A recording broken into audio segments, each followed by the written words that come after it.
Livro Tenha Sucesso Sendo Você Mesmo. Autora Joyce Meyer.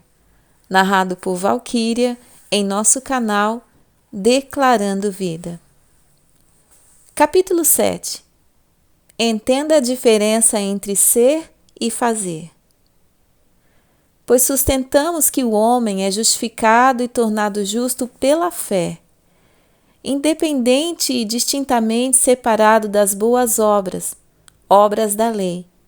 A observância da lei não tem nada a ver com a justificação.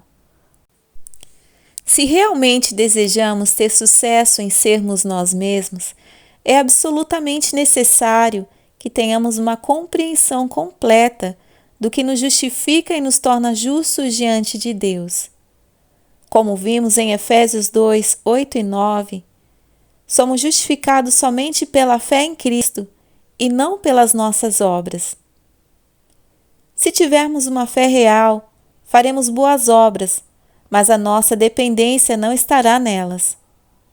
Nossas obras serão feitas como um ato de amor a Deus, em obediência a Ele, e não como uma obra da carne, pela qual esperamos aprovação e aceitação diante de Deus.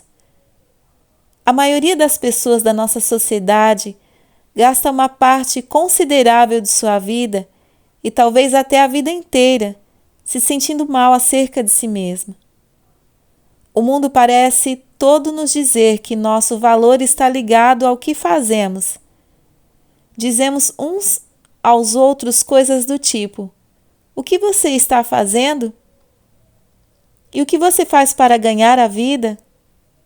Satanás quer que estejamos mais interessados no que fazemos do que em quem somos como indivíduos. Esse tipo de mentalidade está arraigado profundamente na nossa maneira de pensar e não é arrancado com facilidade. Enquanto éramos crianças em fase de crescimento, os membros da nossa família comparavam nosso desempenho com o desempenho de outras crianças. E éramos questionados com relação ao motivo pelo qual não estávamos agindo tão bem quanto nosso primo, quanto ao filho da vizinha ou quanto um de nossos irmãos. Sentíamos que estávamos fazendo o melhor possível e que não tínhamos respostas para aquelas cobranças, mas decidimos que iríamos tentar com mais afinco. E fizemos isso. Tentamos e tentamos sem parar, mas tudo parecia ser em vão. Por mais que tentássemos, parecia que alguém ainda não estava satisfeito. Continuava a nos dizer que havia algo errado conosco. Pensávamos que se pudéssemos fazer algo importante, então seríamos aceitos por Deus e pelos outros. Essa teoria só deixa as pessoas esgotadas, exaustas, confusas, em alguns casos mentalmente doentes. Acredito definitivamente que não saber quem são é o que leva milhões de pessoas a terapeutas, conselheiros, psiquiatras e psicólogos. As pessoas querem falar com alguém que as entenda, alguém que não as faça sentir-se culpadas. Elas não receberam a afirmação de seus pais ou de seus irmãos, e o resultado é que se sentem profundamente imperfeitas. Pensam que têm algum tipo de problema mental, social ou psicológico, quando na verdade o que elas precisam é de amor e de aceitação incondicionais. Você e eu podemos ter um comportamento errado, mas isso não será transformado até que sejamos aceitos e amados, independentemente do que fazemos. Jesus oferece ao mundo o que ele está procurando, mas Satanás tem mantido esse segredo bem escondido. Além disso, em muitos casos a igreja valoriza as regras e os regulamentos em vez de evidenciar o relacionamento pessoal com o Pai por intermédio de seu Filho, Jesus Cristo. Alguém que compreende. Porque não temos um sumo sacerdote que não seja capaz de entender e compadecer-se e compartilhar das nossas fraquezas, enfermidades e disposição aos ataques da tentação, mas um que foi tentado em todos os aspectos, como nós somos, mas sem pecar. Aproximemo-nos então destemidamente, confiantemente, com ousadia, ao trono da graça, o trono do favor imerecido de Deus por nós pecadores, para que possamos receber misericórdia pelas nossas falhas e encontrar graça para nos socorrer em tempo oportuno para todas as necessidades. Ajuda apropriada e ajuda oportuna, que vem exatamente quando precisamos dela. Hebreus 4, 15 e 16. Existem diversas palavras-chave nesses 2 versículos que não devemos ignorar. Entender, graça, favor, receber e misericórdia. Todas elas são palavras que representam Deus, dando a nós o que não merecemos, simplesmente porque Ele é bom. Entre outras palavras, uma das mais importantes é entender. Nessa passagem, vemos que Jesus nos entende. Não tenho palavras para lhe dizer o quanto foi consolador quando eu soube que Jesus me entende. Jesus nos entende quando ninguém mais consegue entender. Ele nos entende até quando não entendemos a nós mesmos. Ele conhece o porquê por trás do o quê. Deixe-me explicar o que quero dizer com esta afirmação. As pessoas só veem o que fazemos e elas querem saber por que não estamos nos saindo melhor ou simplesmente por que estamos fazendo aquilo. Jesus sabe por que nos comportamos de determinada maneira. Ele nos olha e se lembra de todas as feridas e dores emocionais que sofremos no passado. Ele sabe para que fomos criados. Ele conhece o temperamento que nos foi dado no ventre de nossas mães. Ele conhece e entende as nossas fraquezas, aquelas que todos nós temos. Ele sabe e conhece tudo sobre cada medo, insegurança, dúvida e cada pensamento equivocado que temos acerca de nós mesmos. Quando damos início a um relacionamento pessoal com Cristo nascendo de novo, aceitando Cristo como Salvador e Senhor, Ele inicia um processo de restauração em nossa vida, que não estará totalmente terminado até que deixemos esta terra. Uma por uma, Jesus nos devolve cada coisa que Satanás roubou de nós. Precisamos resistir com determinação às atitudes legalistas que prevalecem na nossa sociedade. O legalismo envolve fazer, ele não tem a ver com ser. Precisamos entender a diferença entre ser e fazer.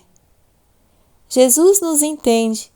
Ele nos ama incondicionalmente e está comprometido em trabalhar conosco por intermédio do Espírito Santo.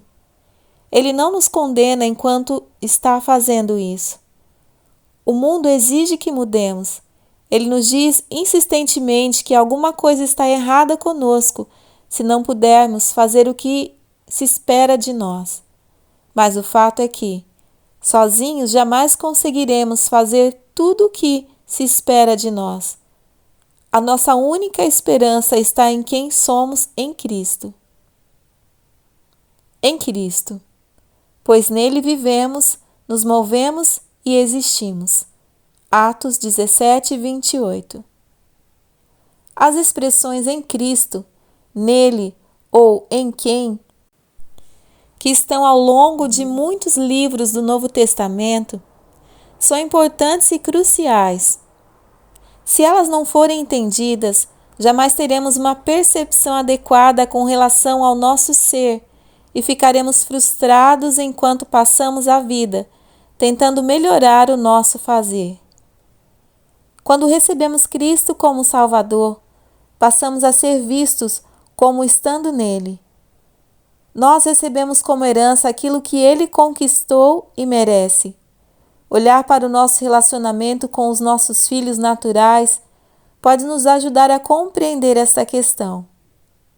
Tenho 4 filhos que originalmente estavam em mim. Ora, muito de sua aparência e personalidade é resultado do fato de eles terem iniciado suas vidas em mim. Eles receberam da minha constituição física, da minha natureza, do meu temperamento e assim por diante. Agora que eles são crescidos, são livres para seguir em frente, fazendo coisas que me farão ter orgulho deles. Mas nunca se deve esquecer que eles começaram em mim. Esse relacionamento durará para sempre. O relacionamento com Jesus é mencionado em João 3,3, como nascer de novo. Nicodemos perguntou a Jesus: como pode um homem entrar novamente no ventre de sua mãe? Versículo 4. Ele não compreendeu que Jesus falava de um nascimento espiritual, um nascimento pelo qual somos retirados de uma maneira mundana de viver e colocados dentro de Cristo, e recebemos uma nova maneira de pensar, falar e agir. Precisamos saber quem somos em Cristo. Esse é o nosso começo, o lugar de onde iniciamos a nova vida. Sem o entendimento profundo dessa verdade, ficaremos perambulando pela vida e até mesmo dentro do cristianismo, acreditando na mentira de que Deus nos aceita ou não com base no nosso desempenho. A verdade é que a nossa aceitação por Deus está fundamentada no desempenho de Jesus e não no nosso. Quando Jesus morreu na cruz, nós morremos com Ele. Quando Ele foi sepultado, fomos sepultados com Ele. Quando Ele ressuscitou, ressuscitamos com Ele. Essa é a maneira pelo qual Deus escolhe ver todos nós que sinceramente cremos em Jesus como o nosso sacrifício substitutivo e como o pagamento por todos os nossos pecados. Nele e através dele. Cristo, aquele que não conheceu pecado, ele o fez verdadeiramente pecado por nós, para que nele e através dele pudéssemos ser dotados da justiça de Deus, ser vistos como estando nesta justiça e ser exemplos da justiça de Deus, o que fomos feitos para ser, aprovados e aceitos em um relacionamento correto com Ele, pela sua bondade. 2 Coríntios 5, 21. Deus escolhe nos ver como justos, porque Ele assim o deseja. Efésios 1, 4, 5 nos ensina que Deus escolheu nos amar e nos ver como inculpáveis, porque assim o quis, por isso agradou a Ele.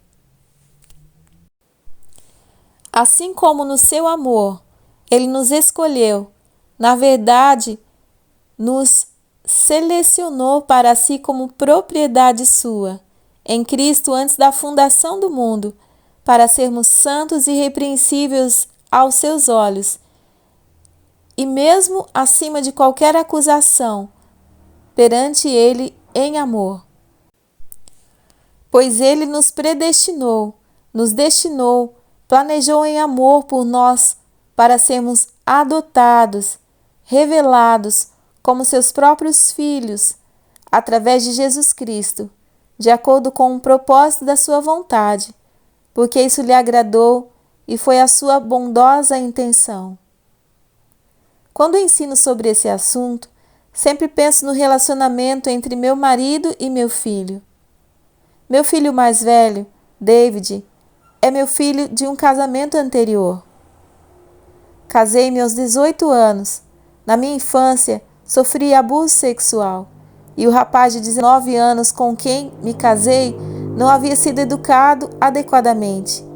Ele era um sujeito do tipo que tem uma fala mansa e tira vantagem de tudo. Eu era insegura e estava desesperada por ser amada de verdade. Ele me disse que me amava, e como eu tinha medo de que ninguém nunca mais me quisesse, agarrei a oportunidade de me casar, embora soubesse bem lá no íntimo que aquele casamento não daria certo. Meu jovem marido era infiel, e na maior parte do tempo não trabalhava. Depois de 5 anos de rejeição e sofrendo outras dores emocionais, divorciei-me dele.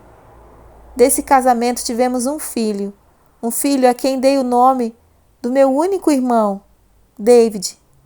Quando o menino tinha 9 meses de idade, conheci Dave Meyer, que iria se tornar meu marido em um casamento de mais de 30 anos. David foi adotado por Dave. Dave escolheu amar e aceitar David antes de David aceitá-lo. Antes mesmo de ter um relacionamento com ele, ou antes mesmo que ele o conhecesse. Dave e eu tivemos um namoro rápido. Depois de cerca de 5 encontros, ele me pediu em casamento. Ele era um cristão nascido de novo, cheio do Espírito, que estava orando por uma esposa. Ele pediu a Deus para lhe dar alguém que precisasse de ajuda. Certamente Dave teve suas orações respondidas quando me encontrou. Ele estava sendo guiado pelo Espírito de Deus ao nosso relacionamento. Dave diz que soube, na primeira noite em que me viu, que eu seria sua esposa. Ele gosta de desafios e pôde ver imediatamente que eu seria um dos grandes. Na noite em que Dave pediu-me em casamento, perguntei a ele sobre meu filho. Eu não sabia como ele se sentiria acerca de David. A resposta de Dave foi preciosa e retrata a maneira como Deus se sente acerca de nós. Ele disse: embora eu não conheça David muito bem, eu o amo porque amo você e tudo que faz parte de você. Essa é a mesma maneira pela qual passamos a ter um relacionamento de amor com Deus, em que Ele nos aceita por causa da sua bondade e não da nossa. Ele aceitou Cristo e a sua obra substitutiva na cruz. E Ele nos aceita porque, na qualidade de crentes, estamos em Cristo. A seguir é uma lista parcial das coisas que agora são nossas em virtude de estarmos em Cristo. Bendito Deus e Pai de nosso Senhor Jesus Cristo, o Messias, que nos tem abençoado em Cristo com toda a sorte de bênçãos espirituais nas regiões celestiais. Efésios 1:3. Para que pudéssemos ser, para louvor e admiração da sua gloriosa graça, favor e misericórdia, que Ele tão liberalmente nos concedeu no amado. Efésios 1:6. Nele temos redenção, libertação e salvação, através do seu sangue, a remissão, perdão das nossas ofensas, deficiências e transgressões, de acordo com as riquezas e generosidade do seu gracioso favor. Efésios 1:7. Nele também fomos feito herança, porção de Deus, e obtivemos uma herança. Efésios 1:11. Nele, vocês também ouviram a palavra da verdade, as boas novas, o evangelho da sua salvação e creram. Nele uniram-se a ele e confiaram nele. Foram marcados com o selo do Espírito Santo, há muito prometido. Efésios 1:13. Mesmo quando estávamos mortos, destruídos pelas nossas próprias imperfeições e transgressões, Ele nos deu vida juntos em comunhão, em união com Cristo. Ele nos deu a vida do próprio Cristo, a mesma nova vida com a qual Ele o vivificou, pois é pela graça, seu favor e misericórdia que vocês não mereciam, que vocês são salvos, libertos do juízo e tornados participantes da salvação de Cristo. Efésios 2:5. Porque é através dele que nós ambos, quer estejamos distantes ou próximos, agora temos acesso, somos introduzidos por um Espírito Santo ao Pai, para que possamos nos aproximar dele. Efésios 2:18. Nele, vocês próprios estão sendo edificados. Efésios 2:22. Tenham as raízes do seu ser firmemente e profundamente plantadas nele, fixas e fundamentadas nele, sendo continuamente edificados nele, tornando-se cada vez mais confirmados e estabelecidos na fé, assim como foram ensinados, e abundando e transbordando nisso com ações de graça. Colossenses 2:7. E vocês estão nele, estando aperfeiçoado e tendo chegado à plenitude da vida em Cristo. Vocês também estão cheios da divindade, Pai, Filho e Espírito Santo. Colossenses 2:10. Essa é uma porção muito pequena das muitas passagens da Bíblia que fazem referência à nossa herança em Cristo. Mas estou certa de que você conseguirá identificar, a partir desses exemplos, o quanto é importante ter um entendimento completo da diferença entre estar em Cristo e fazer obras para merecer o favor de Deus. Na verdade, é impossível merecer favor. Do contrário, não seria favor. Um favor é algo que alguém faz por nós por bondade, não porque merecemos. Restaurando a nossa dignidade e o nosso valor. Cuidado com esses cães, os judaizantes, os legalistas. Cuidado com aqueles que causam danos. Cuidado com aqueles que mutilam a carne. Porque nós, cristãos, é que somos a verdadeira circuncisão, que adoramos a Deus em espírito e pelo Espírito de Deus, e exultamos em glória e nos gloriamos em Cristo Jesus. E não colocamos a nossa confiança ou a nossa dependência no que somos, na carne, nos privilégios exteriores e nas vantagens físicas, nem nas aparências externas. Filipenses 3:2-3. Essa passagem destrói qualquer motivo para acreditar que a nossa confiança pode estar em algo que fazemos ou fizemos. Ela nos diz claramente que a nossa confiança não pode estar na carne, mas em vez disso, deve estar em Cristo Jesus. Ela também nos adverte a tomarmos cuidado com os legalistas. É libertador, finalmente, perceber que o nosso valor e a nossa dignidade não se baseiam no que fazemos, mas em quem somos em Cristo. Deus nos atribuiu valor ao permitir que Jesus morresse por nós, pelo próprio ato da morte de Cristo na cruz e do sofrimento que ele suportou. Deus Pai está dizendo a cada um de nós: você é muito valioso para mim. Eu pagarei qualquer preço para redimi-lo e garantir que você tenha a vida boa que eu planejei para você desde o princípio. A partir do momento que você e eu passamos a entender corretamente quem somos, então e somente então poderemos começar a orar com eficácia sobre aquilo que fazemos. Talvez você diga: mas Joyce, não consigo acreditar que Deus não se importa com o que fazemos. Você está certo. Deus se importa com os nossos atos. Ele quer que sejamos corretos. Na verdade, o Senhor almeja que cresçamos e nos tornemos cristãos maduros, que agem como Jesus agiu quando andou aqui na terra. Deus quer que façamos boas obras, mas Ele não quer que dependamos delas para conseguirmos nada. Ele quer que façamos boas obras porque nós o amamos. Ele quer que as nossas boas obras sejam uma resposta ao que Ele fez por nós, para nós e em nós. Quando eu soube quem era em Cristo, comecei a fazer boas obras pelas razões certas. Muitas pessoas fazem boas obras pelos motivos errados e não recebem qualquer recompensa por elas. Os nossos motivos são da máxima importância para Deus. Lembro-me de ler a Bíblia diariamente, pensando em meu coração que Deus ficaria satisfeito e impressionado se eu lesse grandes trechos da Bíblia todos os dias. Pelo fato de estar lendo com a motivação errada, a leitura era um fardo para mim e não uma alegria.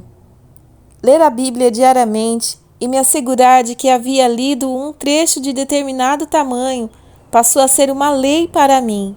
Se não fizesse isso, eu me sentia culpada. O Senhor me revelou um dia que eu estava lendo pelos motivos errados. Ele colocou esse pensamento no meu coração. Deus conhece a Bíblia. Eu não estou lendo para Ele. Eu estou lendo para mim, para que eu possa saber o que Ele quer que eu faça e possa fazê-lo. O Senhor me mostrou que ler um único versículo da Bíblia, mas realmente compreendê-lo, é melhor que ler 10 capítulos e não nos lembrarmos de nada que lemos. Na nossa sociedade atual, ficamos muito impressionados com a quantidade e não estamos suficientemente preocupados com a qualidade. Eu ficava tão envolvida com o que eu devia fazer que me esquecia de simplesmente ser. Somos chamados de seres humanos, porque devemos ser. Do contrário, seríamos chamados de fazedores humanos. Satanás costuma gritar nos nossos ouvidos: o que você vai fazer? Você precisa fazer alguma coisa. É melhor você fazer alguma coisa. Na verdade, ele está certo. Há uma coisa que devemos fazer: crer. Devemos sempre crer. O seu ser corrigirá o seu fazer. Deixe-me fazer-lhes uma pergunta. Vocês receberam o Espírito Santo em resultado de obedecerem à lei ou de fazer as suas obras? Ou foi por ouvirem a mensagem do Evangelho e crerem nela? Foi por observarem uma lei de rituais ou através de uma mensagem de fé? Será que vocês são tão tolos, tão insensíveis e tão nécios, tendo começado a sua nova vida espiritual com o Espírito Santo, vocês agora estão querendo atingir a perfeição pela dependência na carne? Será que vocês sofreram tantas coisas, experimentaram tanto para nada, sem propósito algum, se na verdade foi tudo sem propósito e em vão? Gálatas 3, 2-4. Eu estava fazendo muitas coisas erradas e tinha muitas atitudes erradas. Precisava desesperadamente mudar e queria mudar. Eu estava tentando, mas nada funcionava. Sentia-me condenado o tempo todo. Eu me sentia um fracasso como cristã e tinha certeza de que todos eram muito melhores do que eu. Então, como Deus poderia me usar? O meu foco não estava no lugar certo. Eu ficava olhando para o que havia de errado comigo, quando deveria estar desenvolvendo um relacionamento com o Senhor. Acho que eu pensava que Deus realmente não queria muita coisa comigo, até que eu estivesse totalmente endireitada. Eu sabia que havia sido salva por Ele, mas comunhão era outra coisa completamente diferente. Quando encontrava tempo para estar com Deus, passava a maior parte desse tempo dizendo-lhe o quanto eu era terrível e o quanto lamentava ser assim. Então eu prometia melhorar, mas nunca conseguia encontrar uma maneira de fazer isso. Finalmente eu entendi. Em Romanos 8:1, recebi uma revelação com relação à justiça que vem através de Cristo Jesus. Portanto, agora nenhuma condenação há, nenhuma culpa a ser decretada por erro para aqueles que estão em Cristo Jesus. Achei isso ótimo, mas então vi o restante da passagem, que não vivem e não andam segundo os ditames da carne, mas segundo os ditames do Espírito. Agora eu estava de volta à estaca zero. É claro que se eu pudesse andar segundo o Espírito o tempo todo, não haveria condenação, mas eu não conseguia fazê-lo. Então, como isso se aplicava a mim? Então Deus me revelou algo. Sim, se eu andar segundo o Espírito, de vez de andar segundo a carne, não haveria condenação. Mas quando peco, que todos nós fazemos, há uma maneira carnal de lidar com isso e uma maneira espiritual. Eu estava lidando com o meu pecado de maneira carnal. Eu me tornava carnal e pecava, talvez perdendo a calma ou dizendo coisas que eu não deveria dizer, e então permanecia na carne tentando ser perdoada. Eu estava fazendo coisas para tentar compensar o que havia feito de errado, em vez de aceitar o perdão como um presente gratuito.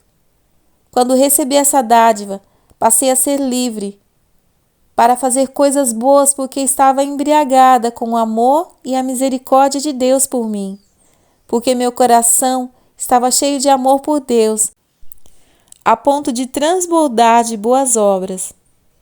Meu problema era que eu queria mudar, mas a diferença entre ser e fazer não estava clara para mim. Eu estava tentando fazer para que o meu ser estivesse certo. Na verdade, eu precisava saber quem eu era em Cristo, e então Ele me ajudaria a fazer coisas certas pelas razões certas. Esse não é um problema exclusivo dos dias atuais. Paulo tratava frequentemente dessa questão. Em sua carta aos Gálatas, o apóstolo pergunta por que eles estavam tentando chegar à perfeição pela dependência da carne. Ele os incentivou a recordarem que toda a sua nova vida espiritual havia nascido por causa da fé e da dependência do Espírito Santo. Portanto, porque eles precisariam tentar chegar à perfeição de qualquer outra maneira que não a maneira como começaram? Ele concluiu dizendo-lhe que se eles não parassem com esse tipo de comportamento legalista, tudo o que haviam sofrido até então não teria sentido, teria sido em vão. Não sei quanto a você, mas cheguei longe demais e passei por coisas demais para estragar tudo agora. Quero conhecer o caminho certo para me aproximar de Deus. De acordo com o meu entendimento da sua palavra, esse caminho é por meio da fé no que Jesus fez e não pela fé no que eu posso fazer.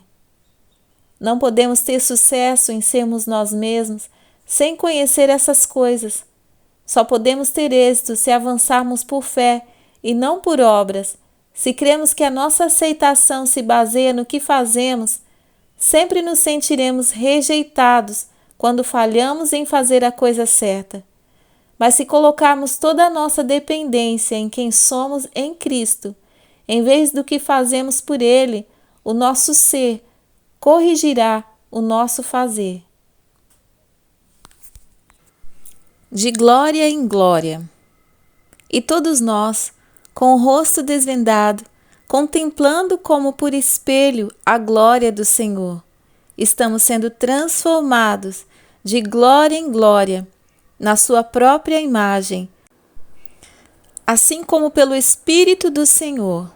2 Coríntios 3:18. Vamos voltar à pergunta original feita na introdução deste livro. Como você se vê? Você é capaz de avaliar honestamente a si mesmo e o seu comportamento sem se condenar? Você é capaz de olhar a distância que ainda precisa percorrer, mas também olhar quão longe você já chegou? O lugar onde você está agora não é o seu destino final. Mantenha-se focado na linha de chegada, ou você jamais sairá da largada. Na versão da Bíblia Amplificada de 2 Coríntios 3,18, Paulo declara que Deus nos transforma de um nível de glória a outro. Em outras palavras, as nossas mudanças pessoais, assim como aquelas que ocorrem ao nosso redor, se dão em diferentes níveis. Você está em um nível de glória nesse instante. Se você nasceu de novo, então você está em algum ponto do caminho trilhado pelos justos. Talvez esteja tão longe quanto gostaria, mas graças a Deus você está no caminho. Houve um tempo em que, por causa de sua incredulidade, você não tinha um relacionamento de aliança com Deus. Efésios 2:11-12. Mas agora você pertence à família de Deus e está sendo transformado por Ele a cada dia. Desfrute do nível de glória no qual você está agora e não fique com inveja de onde os outros possam estar. Em algum momento, eles também tiveram de passar pelo lugar onde você está agora. Temos uma forte tendência carnal de comparar a nossa glória com a de todos os demais. O diabo se encarrega de fazer com que pensemos assim, mas Deus não age assim. Deus quer que entendamos que cada um de nós é um indivíduo único e que Ele tem um plano único para cada pessoa. Satanás quer garantir que nunca desfrutemos do lugar onde estamos neste instante. Ele quer que estejamos competindo uns com os outros, sempre querendo que outra pessoa tenha. Quando não sabemos como desfrutar do nível de glória em que estamos, tudo o que fazemos é retardar o processo de amadurecimento. Não creio que possamos passar para o próximo nível de glória até que tenhamos aprendido a desfrutar daquele onde estamos neste instante. Nesse sentido, um nível de glória é simplesmente um lugar que é melhor que o anterior. Eu tinha tantas falhas na minha personalidade, no meu caráter, que mesmo depois de 5 anos tentando andar com o Senhor, ainda sentia que não havia feito praticamente nenhum progresso. No entanto, durante todo aquele tempo eu estava me tornando gradualmente um pouco mais cheia de glória. Geralmente somos duros demais conosco. Cresceríamos mais depressa se relaxássemos mais. Não podemos ser guiados pelos nossos sentimentos no tocante a essas questões. Satanás garante que frequentemente sintamos que somos um caso perdido ou que Deus não está trabalhando em nossa vida. Precisamos aprender a viver segundo a palavra de Deus e não segundo a maneira como nos sentimos. A sua palavra afirma que desde que creiamos, Ele está operando em nós. Somos uma obra em andamento. A palavra de Deus está operando eficazmente em vós, que creem, exercendo seu poder sobre-humano naqueles que se unem a ela, confiam nela e dependem dela. 1 Tessalonicenses 2,13. Eu encorajo você a dizer todos os dias: Deus está trabalhando em mim nesse instante. Ele está me transformando. Fale com a sua boca o que a palavra de Deus diz e não o que você sente. Parece que falamos incessantemente sobre como nos sentimos. Quando agimos assim, é difícil a palavra de Deus operar em nós com eficácia. Colocamos os nossos sentimentos acima de todas as coisas e permitimos que eles assumam um papel principal em nossa vida. Muitas vezes nos sentimos rejeitados e por isso acreditamos que as pessoas estão nos rejeitando. Talvez elas, na verdade, nem estejam prestando atenção em nós. Portanto, elas não estão nos aceitando ou rejeitando. Se acreditarmos que as pessoas estão nos rejeitando, é provável que elas passem a nos rejeitar. A nossa atitude de coitadinho de mim, ninguém me ama, sou sempre rejeitado, é o que faz com que as pessoas queiram ficar longe de nós. Devemos evitar nos comportar como alguém que acredita que será rejeitado se não tiver um desempenho perfeito. Devo admitir que o mundo costuma operar com base nesse princípio, mas Deus não, e nós também não devemos fazer isso. Nenhum de nós que tenha olhado para si mesmo de forma honesta ousaria aceitar os outros se não forem perfeitos. Jesus ensinou que só poderemos exigir a perfeição dos outros como requisito para que tenham um relacionamento conosco quando a nossa própria perfeição for completa. Ficamos tão acostumados com o fato de que as pessoas no mundo estão excessivamente preocupadas com o nosso desempenho e com o que estamos fazendo, que levamos essa maneira de pensar equivocada para o nosso relacionamento com Deus, intermediado por Jesus Cristo. Pensamos que Deus é como o mundo, mas Ele não é assim. O medo de sermos rejeitados ou de não sermos aceitos é um dos maiores impedimentos para termos êxito em sermos nós mesmos. À medida que avançarmos na direção de ser tudo o que podemos ser em Cristo, cometeremos alguns erros. todos cometem. Mas quando entendemos que Deus está esperando que façamos o melhor que pudermos, isso tira a pressão de cima de nós. Ele não espera que sejamos perfeitos, totalmente sem falhas. Se fôssemos tão perfeitos quanto tentamos ser, não precisaríamos de um Salvador. Creio que Deus sempre nos deixará ter alguns defeitos, apenas para que saibamos o quanto precisamos de Jesus a cada dia. Não sou uma pregadora perfeita. Há vezes em que digo coisas de forma errada, vezes em que acredito ter ouvido Deus e descubro que estava ouvindo a mim mesma. Há muitas vezes em que fico longe da perfeição. Na verdade, algumas centenas de vezes todos os dias. Não tenho uma fé perfeita, uma atitude perfeita, pensamentos perfeitos ou caminhos perfeitos. Jesus sabia que isso aconteceria a todos nós. É por isso que ele se coloca na brecha, por nós. Ezequiel 22:30. Uma brecha é um espaço entre duas coisas. Há uma brecha, um espaço entre nós e Deus, que foi colocado ali pelas nossas imperfeições e pecados. Deus é perfeito e completamente santo. Ele só pode ter comunhão com aqueles que são como Ele. É por isso que vamos a Ele através de Cristo Jesus. É exatamente como seu Pai. Ele nos disse: se vocês me viram, viram o Pai. João 14:9. Jesus se coloca na brecha entre a perfeição de Deus e a nossa imperfeição. Ele intercede continuamente por nós, porque precisamos dessa intercessão continuamente. Hebreus 7:25. Jesus veio até nós, tanto como Filho de Deus, quanto Filho do homem. Ele é o mediador entre as duas partes, nós e Deus. 1 Timóteo 2:5. Por meio dele, entramos em concordância e comunhão com o Pai. Nele somos aceitáveis a Deus. Aceitos no amado. Ele nos fez sermos aceitos no amado. Efésios 1:6.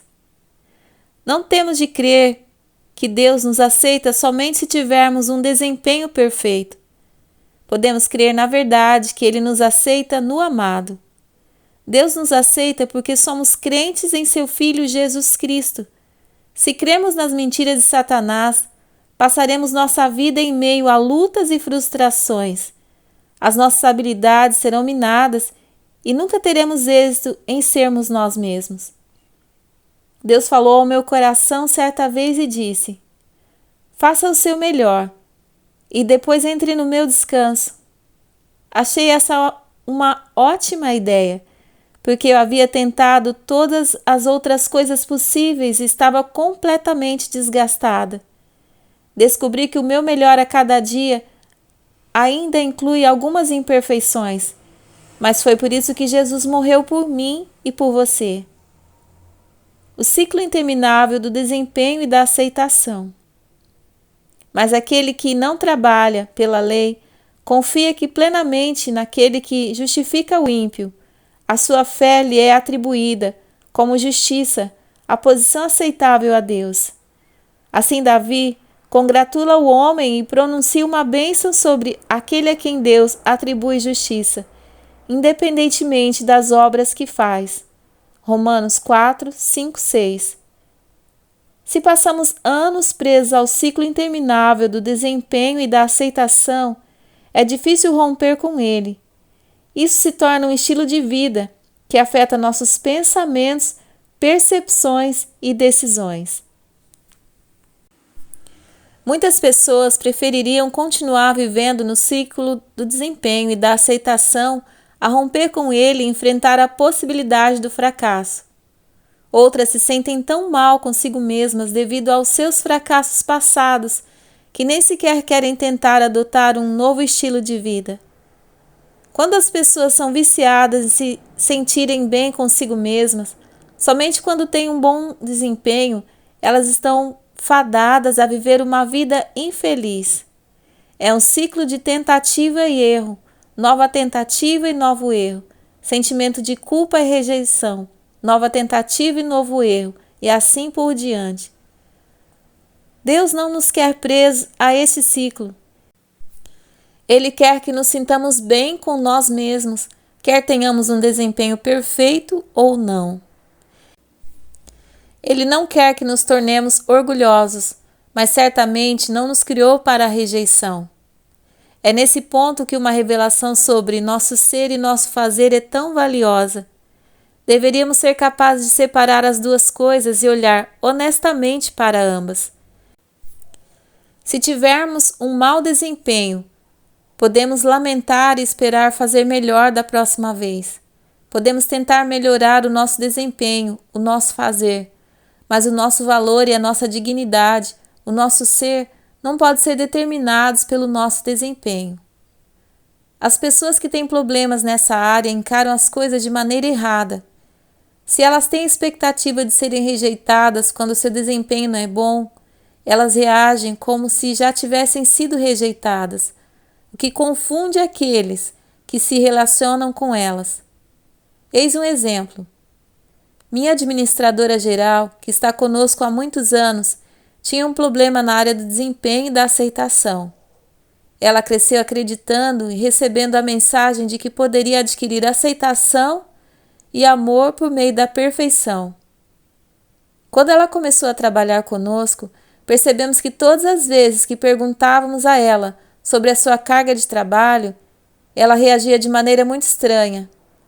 Parecia que se não pudesse nos dizer que estava tudo perfeitamente sob controle e que ela tinha cumprido todas as suas tarefas, ela se irritava e se lançava em um ciclo de trabalho cada vez mais intenso e mais feroz.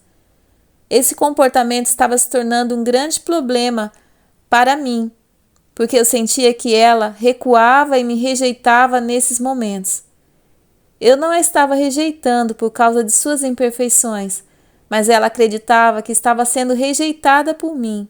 Portanto, ela não conseguia receber o meu amor, o qual eu ainda assim queria dar a ela liberalmente.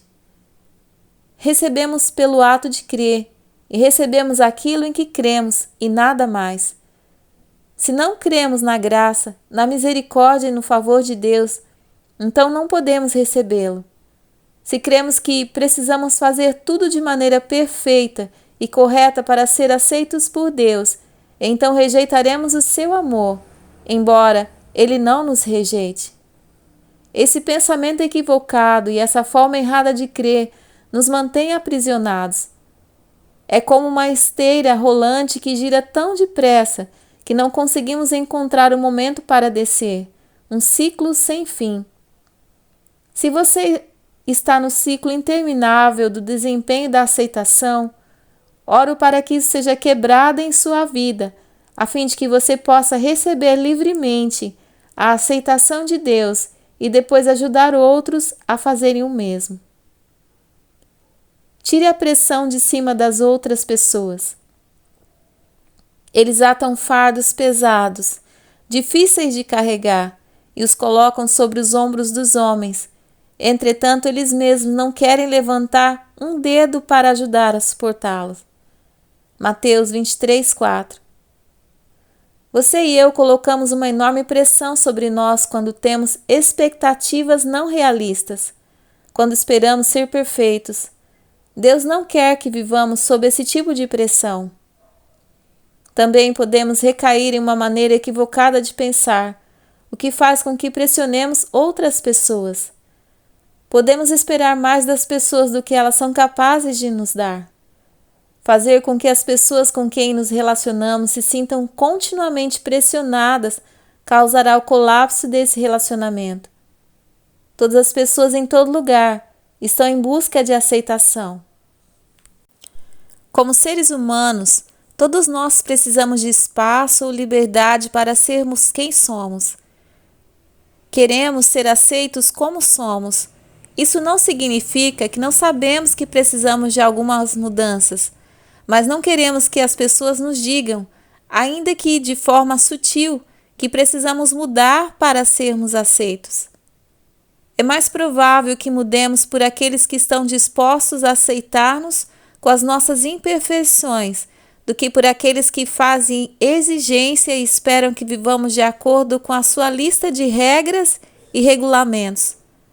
Uma coisa é certa: Deus não vai mudar as pessoas que estamos tentando mudar. Ele tem uma política de que ninguém mais toca na vida humana na qual ele está trabalhando. Lembro-me dos anos em que eu tentava a todo custo mudar meu marido Dave e cada um de nossos filhos de maneiras diferentes. Aqueles foram anos frustrantes porque, por mais que eu tentasse, não funcionava. Um dia Deus me disse: ou você vai fazer isso ou eu vou, mas nós dois não vamos fazê-lo ao mesmo tempo. Vou esperar até que você termine. Quando você parar, me avise e eu começarei a trabalhar e resolverei o assunto. Minha família sabia que eu não estava satisfeita com eles. Eu os amava, mas não incondicionalmente. Eu não estava disposta a aceitar as imperfeições deles.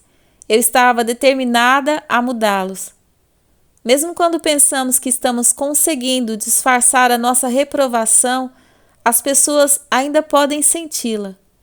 Quando a reprovação não está nas nossas palavras, está no nosso tom de voz e na nossa linguagem corporal. Podemos tentar controlar o que dizemos, mas o que quer que esteja no nosso coração, eventualmente, sai pelos lábios. Mais cedo ou mais tarde escorregaremos e dizemos o que estamos pensando. Eu estava pressionando minha família, e o fato de que eu não queria aceitá-los como era estava me pressionando. Não estou dizendo que devemos aceitar o pecado e o comportamento errado das outras pessoas e simplesmente tolerar isso. Mas estou dizendo, em alto e bom som, a partir da minha experiência pessoal e com base na palavra de Deus, que a maneira de mudar é por meio da oração e não da pressão. Se amarmos as pessoas e orarmos a Deus sobre o pecado delas, Deus irá operar. Muitas pessoas que nos irritam estão simplesmente sendo elas mesmas, e a personalidade delas simplesmente não combina com a nossa. Meu filho mais velho, David, por exemplo, fazia com que eu sentisse continuamente a necessidade de provar a ele que o amava. Ele me desafiava acerca de praticamente tudo. Não que ele se recusasse a fazer o que lhe era pedido, mas ele tinha de desafiar a situação. Ele queria ter o controle e não estava disposto a abrir mão disso. Ele tinha uma opinião forte e eu não gostava disso. Ele tinha um temperamento esquentado e era impaciente e eu também não gostava disso. Se ele entrasse na mesma sala onde eu estava, dentro de alguns minutos tínhamos algum tipo de conflito. Mesmo se não fosse verbal, ainda podíamos sentir a contenda no ar. Eu amava meu filho, mas não gostava dele. Eu queria que ele mudasse e estava determinada a mudá-lo, quer ele quisesse ou não. É desnecessário dizer que nosso relacionamento estava constante sob pressão. À medida que ele foi ficando mais velho, o conflito entre nós piorou, mas como ele já era um homem e não mais um menino, não tive outra opção senão aceitá-lo como ele era ou pedir a ele que saísse de casa. Certa noite, em um culto na igreja no meio da semana, o Senhor me revelou que eu estava abrigando falta de perdão contra meu filho, porque achava que ele não era espiritual o bastante. Eu queria que ele e todos os meus filhos fossem muito espirituais. Eu também queria que ele desempenhasse esse papel na igreja e na presença dos meus amigos. Eu queria que ele passasse as noites lendo a Bíblia. Queria ouvi-lo orar pela manhã. Eu queria. E tudo que consegui foi frustração e pressão. Deus me disse para pedir perdão a David pela pressão que coloquei sobre ele ao longo dos anos e por não aceitá-lo como ele era. Levei algumas semanas para obedecer. Eu tinha medo de que, se me humilhasse como Deus estava pedindo, meu filho se aproveitaria da situação. Finalmente, fiz como Deus me ordenou. Disse ao meu filho o que Deus havia me mostrado e pedi perdão a ele, junto com meu marido Dave. Dissemos a David que ele tinha 18 anos e que precisávamos estabelecer algumas novas diretrizes para a família, de modo que aproveitamos aquela oportunidade para fazer isso. Dissemos a ele que queríamos que ele fosse à igreja uma vez por semana, que não levasse garotas para casa quando não estivéssemos lá e que não tocasse rock pesado em casa quando saíssemos. Fora essas algumas coisas. Estávamos dispostos a recuar e a parar de tentar mudá-lo. Dissemos a ele que o aceitávamos como ele era. Quando Dave e eu explicamos tudo isso ao nosso filho, ele começou a chorar. Vocês não sabem o quanto eu precisava ouvir que vocês me amam e me aceitam como sou, ele disse. Então ele continuou. Eu gostaria de todo o coração sentir por Deus o mesmo que você e papai sentem, mas não sinto. Eu não posso fazer com que eu me sinta diferente. Estou fazendo o melhor que posso neste momento, mas espero mudar. Foi preciso muita graça, principalmente da minha parte, mas retiramos a pressão de sobre ele. Recuamos e colocamos a nossa confiança em Deus para fazer o que era preciso ser feito. Cerca de 6 meses se passaram e não vimos mudança em David. Então, de repente, em uma véspera de ano novo, ele foi à igreja e Deus o tocou. Quando ele voltou para casa, anunciou que iria para um seminário e que serviria totalmente a Deus com a sua vida, ainda que isso significasse perder todos os amigos que tinha. Agora David é um dos nossos gerentes de divisão no ministério Life in the World. Ele é o chefe do nosso programa de missões mundiais e do departamento de mídia. Ele também é um dos nossos bons amigos. Desfrutamos da comunhão que temos juntos. Enquanto eu estava pressionando David, isso teve um efeito bumerangue e, na verdade, acabou fazendo com que eu me sentisse pressionada. De nada adiantou. Na verdade, fez mal ao nosso relacionamento e fez com que ele se sentisse inseguro.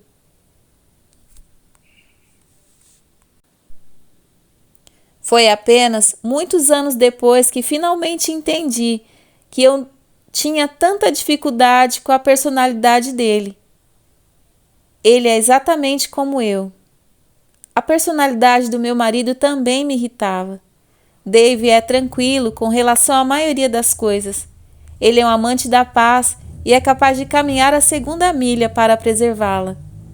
A sua filosofia de vida é tirada diretamente da Bíblia. Lance a sua ansiedade sobre o Senhor. 1 Pedro 5,7. Essa é a resposta de Dave para a maioria das coisas. O resultado disso é que a vida é bastante fácil para ele. Eu, por outro lado, não era tranquila com relação a nada. Eu tinha opiniões e desejos muito definidos. Quando não conseguia as coisas do meu jeito, fazia muito barulho por causa disso. Ficava ansiosa e não estava disposta a lançar a minha ansiedade sobre o Senhor. A natureza tranquila de Dave, embora fosse uma grande bênção para mim, às vezes também me irritava. Eu queria que ele fosse mais agressivo na vida. Um dia ele me esclareceu as coisas quando me disse: Joyce, é melhor você ficar muito feliz por eu ser do jeito que sou. Do contrário, você certamente não estaria fazendo o que está fazendo. Ele estava falando sobre eu estar no ministério em tempo integral. O fato de que Deus criou David de maneira que ele é, tornou fácil para ele permitir que eu tivesse liberdade para ter sucesso em ser eu mesma. Ele não apenas me permitiu, ele me ajudou. Muitas vezes as coisas de que mais precisamos estão ao nosso alcance, estão na personalidade das outras pessoas, em sua natureza ou maneira de ser. Se pararmos de julgá-las e de tentar mudá-las. Eu precisava ter um homem de paz em minha vida. Todos os outros homens que encontrei haviam sido tudo menos homens de paz. Orei durante anos por um homem como Dave, e quando o encontrei, tentei colocá-lo na roda do oleiro e remodelá-lo. Isso gerou pressão no nosso relacionamento. Dave era tranquilo, mas até ele acabou se cansando disso. Ele estava começando a não gostar mais de mim. E ele me disse isso, e isso me assustou. Fico feliz por ele ter agido assim, porque ouvir aquelas palavras me levou a tirar a pressão que eu havia colocado sobre ele e a confiar em Deus para mudar o que precisava ser mudado em meu marido. Dave sempre amou os esportes e essa era uma das coisas que eu queria mudar. Eu não ligava para esportes e assim, no meu egoísmo, queria que ele também não gostasse deles. Eu queria toda a atenção dele. Eu queria que ele fizesse o que eu queria fazer. Eu. Esse é o nosso maior problema. Lembro-me de muitas tardes de domingos que foram desperdiçadas quando eu estava zangada e de cara feia enquanto Dave assistia ao futebol, ao beisebol, ao hóquei, ao golfe ou algum outro esporte. Minha atitude não fez com que ele parasse de assistir a esses jogos. Na verdade, ele realmente não permitia que eu incomodasse de modo algum. Isso me deixava ainda mais furiosa. Mas, finalmente, a atitude de Dave ministrou ao meu coração. Tornei-me sedenta pela estabilidade e pela paz que via na vida dele. À medida que os anos se passaram, aprendi que podia encontrar outras coisas para fazer durante aqueles jogos. Dave fazia as coisas que eu queria que ele fizesse na maior parte do tempo. Não era realista esperar que ele abrisse mão do que gostava só porque eu não senti o mesmo por essas coisas. Percorri um longo caminho. Agora mesmo, enquanto escrevo este livro, estou olhando para Dave, sentado do outro lado da sala, na posição oposta onde estou trabalhando em meu computador. Ele está assistindo a um jogo de golfe e durante os comerciais ele está assistindo um jogo de futebol. Ele não mudou nessa área, mas eu mudei. A pressão se foi e o nosso casamento está melhor. Às vezes queremos que os outros mudem, quando na verdade somos nós que precisamos mudar. Nossa filha mais velha, Laura, era indisciplinada. Ela não gostava de escola, estava satisfeita em tirar notas entre medianas e ruins. Seu quarto estava sempre uma bagunça e eu constantemente dizia a ela, na verdade gritava, para limpá-lo. Eu não gostava dos amigos que ela escolhia nem da sua atitude. Eu a pressionava tanto que quando ela se casou, não me telefonou por 6 meses. Isso me magoou muito, mas agora entendo algumas coisas que não entendia na época. Não podemos mudar as pessoas pressionando-as ou irritando-as. Para que a mudança seja duradoura, ela deve vir de dentro para fora. Só Deus pode realizar esse tipo de mudança no coração. Graças a Deus, Laura e eu também tivemos nosso relacionamento restaurado. Depois de 6 meses, ela me disse que eu estava certa acerca de muitas coisas. A essa altura, eu estava disposta a admitir que também estava errada a respeito de muitas outras. Hoje, ela trabalha em nossa equipe, assim como todos os nossos filhos, e somos ótimas amigas. Ela mudou e eu mudei, mas não mudamos uma à outra. Deus foi o responsável por tudo. Minha filha mais nova, Sandra, não era difícil de lidar com os 2 filhos mais velhos. Sua personalidade fazia com que ela quisesse fazer tudo perfeitamente. E quanto mais perfeita ela era, mais eu gostava disso. Ela era muito exigente consigo mesma, a ponto de não precisar da ajuda de ninguém. Ela tinha muitas expectativas irrealistas acerca de si mesma, que a pressionavam a ponto de levá-la a ter problemas nas costas relacionados ao estresse. Além disso, o estresse também provocava problemas no colo. Ela nunca estava satisfeita consigo em nada. Ela não gostava do seu cabelo, da sua pele, da sua aparência nem do seu corpo. Ela não gostava dos seus dons e talentos. Ela achava que era lenta e estúpida. Ela também mudou. Parece que todos nós mudamos e perseveramos e fomos determinados com o Senhor. Sandra agora é responsável pelo Ministério de Administração e auxílio nas nossas conferências. É uma grande responsabilidade e faz um trabalho extraordinário. Ela também me ajuda com algumas coisas no púlpito, ofertas, anúncios, exortações e assim por diante. Sandra tem um chamado genuíno sobre a sua vida para o ministério de auxílio. Ela absolutamente ama ajudar. Ajuda seus irmãos cuidando dos filhos deles. Ajuda minha tia viúva passando tempo com ela e levando a diversos lugares. O diabo havia convencido Sandra nos primeiros anos de sua vida de que ela não tinha dons e talentos. Ela acreditou nele e, enquanto ela acreditou, foi infeliz e se sentiu desvalorizada.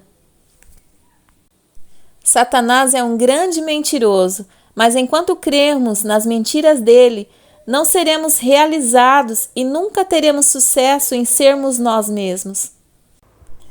Sandra era e é uma pessoa preciosa, que rejeitou a si mesma por algum tempo, mas que por meio da palavra de Deus encontrou a verdade que a libertou.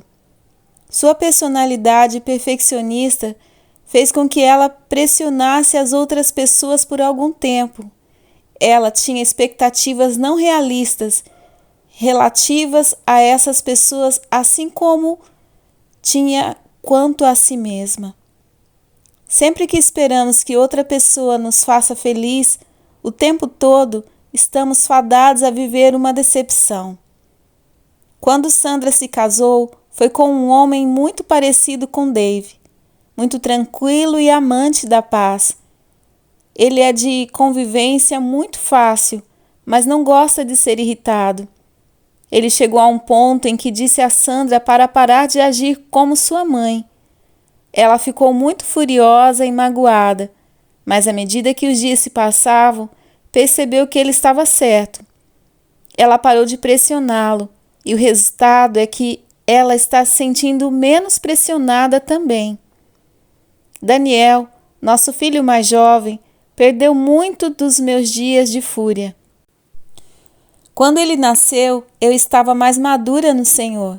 Eu havia aprendido a aceitar as pessoas como elas são, permitindo que Deus fizesse nelas as mudanças que ele considerava necessárias. A personalidade de Daniel é muito semelhante à de Laura, mas ele e eu tivemos poucos conflitos em todos esses anos. Eu o aceito como ele é, e não por causa do que ele faz ou não faz.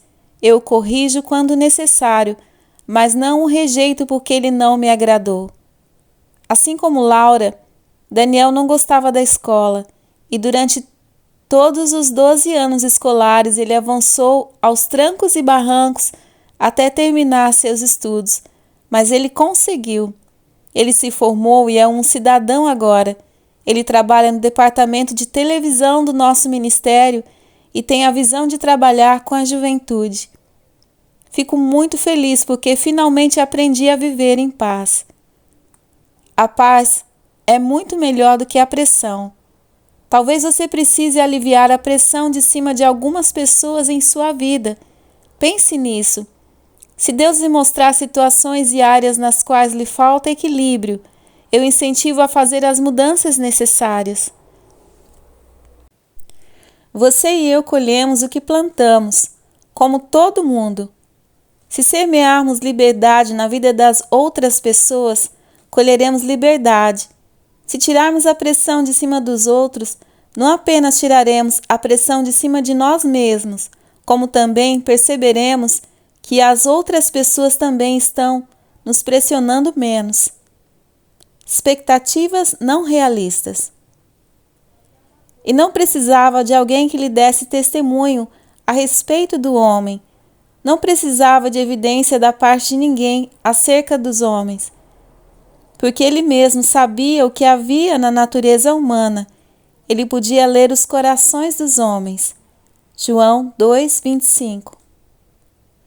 Discutimos as expectativas não realistas com relação às pessoas até certo ponto. Não quero ir mais fundo neste assunto. Parecem ser as nossas expectativas que fazem com que nos decepcionemos com as pessoas e as situações. Estou dizendo, então, que não devemos esperar por nada? É claro que não. Devemos esperar o melhor das pessoas, mas ao mesmo tempo precisamos lembrar que elas são pessoas. Quando os discípulos de Jesus o decepcionavam, isso não o deixava arrasado, porque ele já conhecia e entendia completamente a natureza humana. Jesus esperava que seus discípulos fizessem o seu melhor, mas sabia que até o melhor que eles fizessem ainda seriam imperfeitos. Cheguei à conclusão de que estamos sempre procurando o casamento perfeito, o amigo perfeito, o emprego perfeito, o bairro perfeito, a igreja perfeita, e a verdade é que isso não existe. Enquanto estivermos em corpos terrenos, manifestaremos imperfeição. Deus devia saber disso, porque Ele nos deu muitas instruções na Sua palavra com relação a lidar com as pessoas que nos irritam ou nos decepcionam. Por exemplo, em Gálatas 6:2 lemos: levem, suportem, carreguem as cargas e as falhas morais problemáticas uns dos outros e, assim, vocês cumprirão e observarão perfeitamente a lei de Cristo, o Messias, e completarão o que está faltando na sua obediência a ela. Em João 13:34, Jesus disse: eu lhes dou um novo mandamento, que vocês amem uns aos outros, assim como eu os amei. Vocês também devem amar uns aos outros. A lei de Cristo é a lei do amor. Se amarmos uns aos outros como Ele nos ama, então devemos amar sem condições e sem pressão. Em 1 Pedro 2, 19 e 21, Pedro nos diz que devemos amar aqueles que são difíceis de conviver. E também diz que fomos chamados a esse tipo de vida.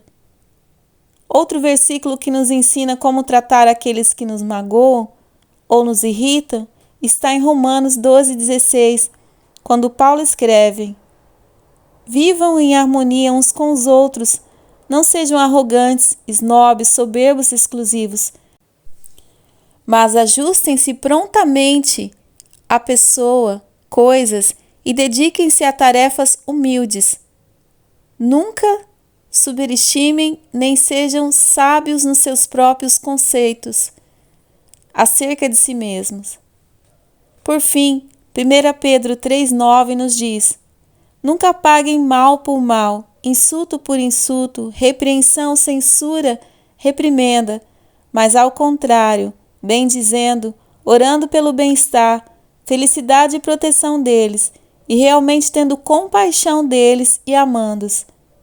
Pois saibam que para isso vocês foram chamados, para que vocês mesmos possam herdar a bênção de Deus, para que possam obter a bênção como herdeiros, gerando bem-estar e felicidade e proteção. Não há lugar na palavra de Deus em que sejamos orientados a rejeitar as pessoas. Em vez disso, devemos amá-las, compreendê-las, ter misericórdia e compaixão delas. Admito que é mais fácil falar sobre como tratar as pessoas que nos irritam do que fazer isso na prática. Mas se o Senhor nos disse para agir dessa forma, então podemos fazê-lo. As expectativas não realistas nos afetam em muitas áreas diferentes.